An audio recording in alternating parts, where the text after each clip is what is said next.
네, 안녕하세요. 부동산을 잘 알고 싶은 남자 김동산입니다. 자, 오늘은 뭐 집값, 뭐 부동산에 대한 뭐 어떤 지역에 대한 얘기 이런 게 아니라 한번 다른 얘기를 한번 해보려고 그래요. 어떤 거냐면 결혼을 하면은 꼭 알아야 할 것들에 대해서 한번 얘기를 해보려고 그래요. 자, 제 이 영상을 보면은 조금 어느 정도 나이대가 있으신 분들이 많이 듣는 것 같은데 요즘 보면은 좀 이 연령층이 조금 낮아졌더라고요. 그래서 제가 경험한 것도 어떻게 보면 30대 초반부터 경험한 거기 때문에 20대 후반, 30대 초반, 사회 초년생이나 이제 결혼을 앞두고 있으신 분들 아니면 뭐 결혼을 한 지 얼마 안 되신 분들 좀 들으면 어떨까 해서 한번 영상을 만들어 봤습니다. 이 영상이 꼭 이렇게 해라, 이렇게 해야 된다는 아니에요. 그죠? 뭐 부동산에 관심이 있고 없고 어차피 나눠져 있기 때문에 그래서 뭐 결혼을 하면 꼭 알아야 할 것들인데 정확히 말하자면 경제적인 성장을 원한다면 이걸 꼭 알아야 한다. 꼭 이렇게 했으면 좋겠다. 라는 얘기입니다. 근데 이 본격적으로 이런 말을 하기 전에 기본적으로 경제에 대한 개념이나 내가 경제적으로 어떤 관심을 갖고 이런 배경이 있어야 돼요. 그런 게 없으면은 지금 하는 얘기 다 소용없습니다. 귀에 들어오지도 않을 거예요. 자, 현실적으로 뭐 결혼하면은 뭐 성격 뭐 다르고 사는 게 다르고 뭐 여러 가지 조금 문제가 있을 텐데 가장 큰 문제, 결혼할 때 가장 큰 고민은 현실적으로는 집입니다. 자, 월세, 전세, 매매가 있죠. 자, 우선 여기에서 골라야 되죠. 물론 여기서 뭐 부모님 댁에 들어가 산다거나 부모님이 집을 마련해 주거나 뭐 전세를 얻어주던 뭐 집을 하나 사주던 그런 분들은 제외예요. 예, 그런 분들은 부동산 투자, 그러니까 뭐 이게 부동산 투자라는 게 결국 결과만 갖고 보는 건데 과정까지 본다면 좀 집에 돈이 있으신 분들이랑 없으신 분들은 차이가 많이 나요. 저 깔고 가는 게 다르기 때문에 그래서 그런 분들이 좀 제외하고 월세 전세 매매가 있는데 이 부동산 전문가들이라고 많이 하죠.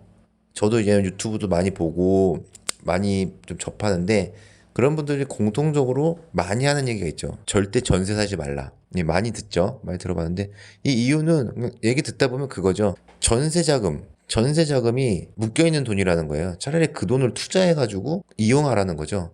되게 말은 쉬운데 하기가 어렵죠. 만약에 전세를 2억에 들어갔으면 2년 동안 이 2억은 안정적으로 보장은 되겠죠. 일반적으로 생각하기에는. 근데 이게 2년이 지났을 때 2억에 1원이라도 더 붙냐? 아니라는 거죠. 결국 그대로 2억이 나한테 다시 돌아온다는 거예요. 자, 이것 때문에 어떤 경제적으로 투자자의 입장으로 봤을 때는 전세를 들어가지 말라고 하는 이유예요. 그러면 그런 분들이 또 이제 월세를 얘기해요.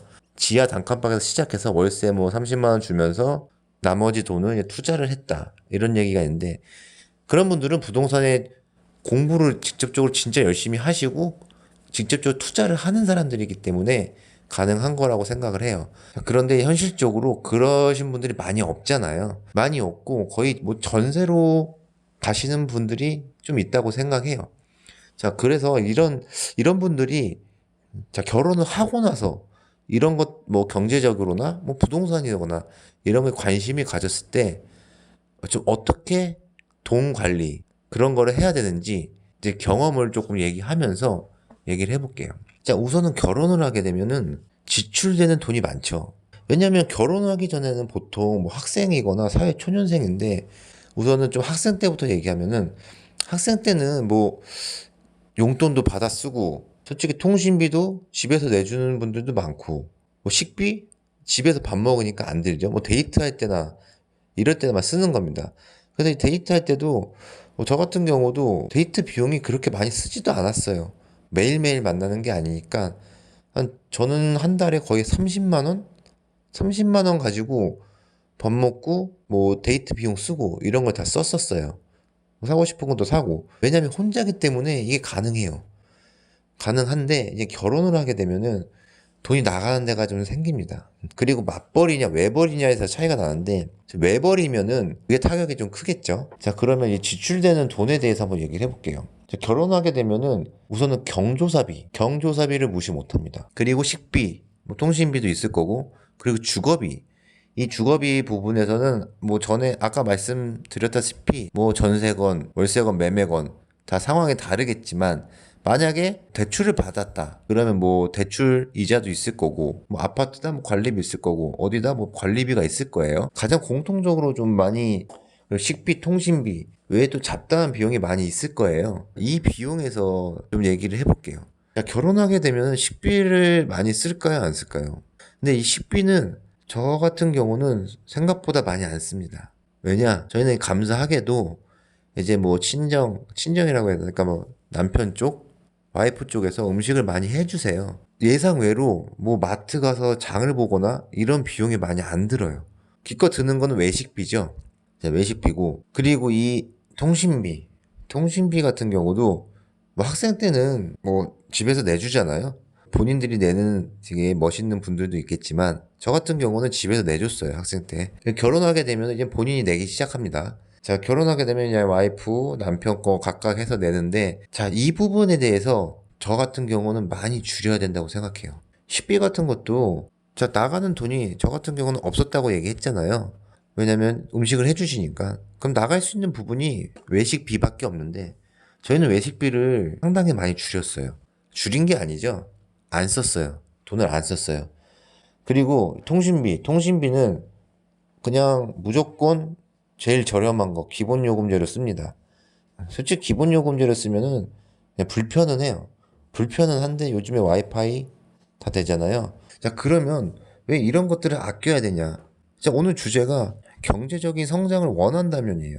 당연히 경제적인 성장을 원한다면은 돈을 아껴야 돼요. 돈을 아낀다고 말하기보다는 돈을 안 써야 됩니다.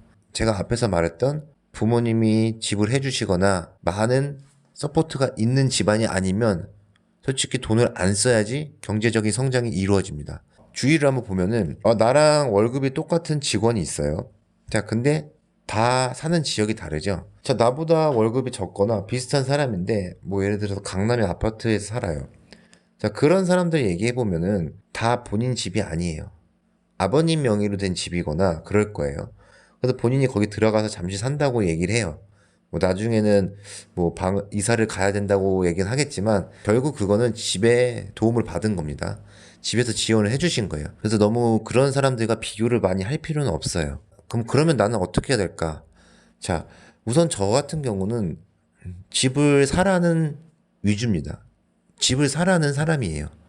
왜냐면 저는 그렇게 해가지고 어느 정도 좀 좋은 면을 많이 얻었고 많이 느꼈기 때문에 돈을 저금을 하고 저축을 해서 돈을 모아서 집을 사나 대출을 받아서 사나 어차피 대출은 받아야 돼요. 자, 본인들이 돈을 엄청 모으면 달라져요. 근데 그게 아니잖아요, 일반적으로. 그래서 결국 집을 미리 사놓고 거기다가 계속 저축을 하는 것처럼 대출 이자를 걷다가 붙는 거죠. 이게 가장 현실적으로 집을 사는 방법입니다, 지금. 대출을 일으켜서 주거비에서 돈이 나가요. 돈이 나가더라도 그거를 메꿔야 된다는 겁니다. 자, 어떤 식으로 메꿔야 되냐면 식비 줄인 거, 통신비 줄인 거 이걸로 뭐 대출 이자라도 낼 만큼 그걸 줄이는 거예요. 사람들이 이런 부분에 있어서 야, 그렇게 구질구질하게 살긴 싫다 얘기를 많이 해요. 자, 근데 이거를 구질구질하다고 생각하시는 분들은 절대 경제적으로 성장을 못 합니다. 그분이 아무리 직업이 좋고 월급을 많이 받는다 할지언정 본인 힘으로 성장하긴 힘들어요. 왜냐? 포기하는 게 없으니까. 성장을 원하면 포기하는 부분이 반드시 있어야 돼요. 근데 대부분 요즘에 뭐 제가 일반화를 시키는 건 아닌데 생각하는 걸 보면은 야, 내가 먹고 싶은 것도 못 먹으면서 그렇게 살긴 싫다 이런 얘기를 해요. 뭐 결혼해서도 마찬가지예요. 근데 이거는 꼭 바꾸셔야 돼요. 물론 환경에 따라서 다 달라요. 그래서 이거를 제가 왜 못하냐 이걸 해야 된다라고 얘기하기도 솔직히 말씀드리기가 어려워요. 저 같은 경우는 이 식비 문제 한번 얘기해 볼게요. 식비 문제에서 많이 세이브가 됐습니다. 왜냐면 저는 직장 같은 데서 비가 거의 안 나갔어요. 직장에서 밥을 주고 그리고 차비도 지원이 많이 됐어요. 그런 부분에 있었기 때문에 저는 돈을 많이 안 쓰고 돈을 모을 수가 있었어요. 그리고 추가적인 비용들, 외식비. 저 같은 경우는 원래 군것질을 잘 안 했기 때문에 괜찮았고, 특히 와이프도 이게 성향이 좀 맞아가지고 그렇게 밖에서 먹는 걸 좋아하지 않았어요. 그리고 둘 다 술을 안 좋아해요.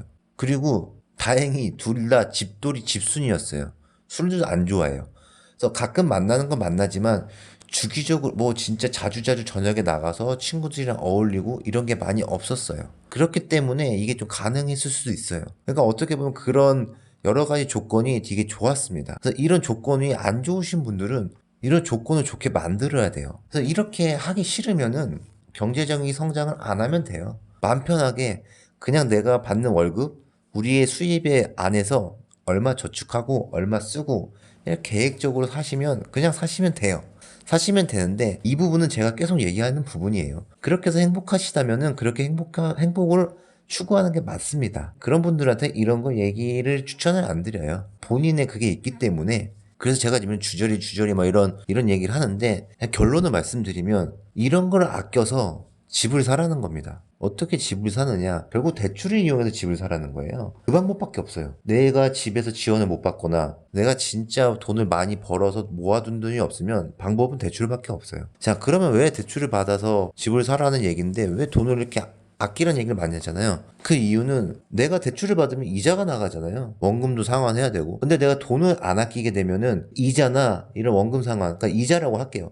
이자가 추가적으로 나가야 돼요. 그러면 결국 돈이 더 나간다는 건데 이 이자를 내가 다른 부분에서 돈을 아껴가지고 그 이자를 충당하는 겁니다. 그러면 이게 뭐 별거 아닌 것 같은데 조금 마음이 편해져요. 우리가 이 돈을 쓸 건데 이걸 아껴가지고 한 달에 이자가 뭐 이렇게 나가니까 이걸 아껴서 이걸로 이렇게 돌리자.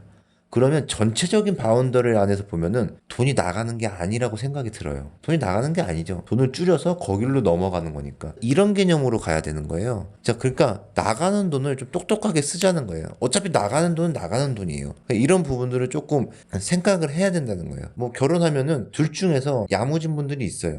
둘 중에서 돈 관리하시는 분들이 생기거나 따로 하시는 분도 있겠지만 이런 쪽으로 좀 생각이 빨리 돌아가시는 분이 먼저 이거를 주도적으로 실행을 해야 됩니다. 나가는 돈을 줄여서 이자를 메꾸는 게 무슨 대단한 투자냐 이런 식으로 얘기하시는데 계속 얘기하는 거는 다른 뒷 배경이 없으면 이 방법밖에 없습니다. 대부분의 그런 사람들이 이런 거를 해야 되는데 많이 안 한다는 거죠. 왜냐? 좀 누릴 거 누리고 구질구질하게 살기 싫기 때문에. 그래서 제가 오늘 이런 얘기를 하는 이유는 뭐냐면 제 주변에 이제 결혼하는 사람도 있고 결혼하는 친구도 있는데 얘기를 들어보면은 신혼집을 이제 뭐 서울, 강남 중심 지역에 하는 친구가 많더라고요. 근데 그런 친구들이랑 얘기해보면은 집을 집에서 해주시거나 엄청난 지원을 해주시더라고요.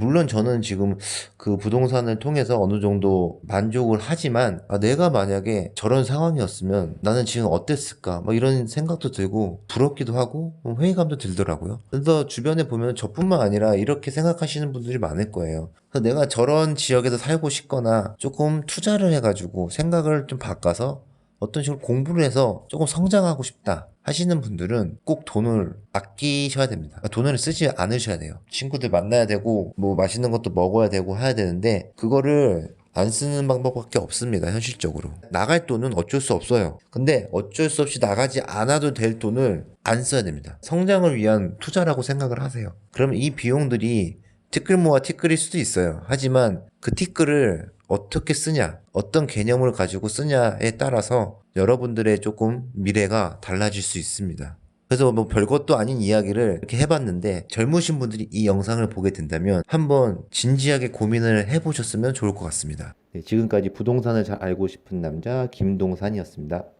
자, 즐거움하셨다면 구독, 좋아요 부탁드려요.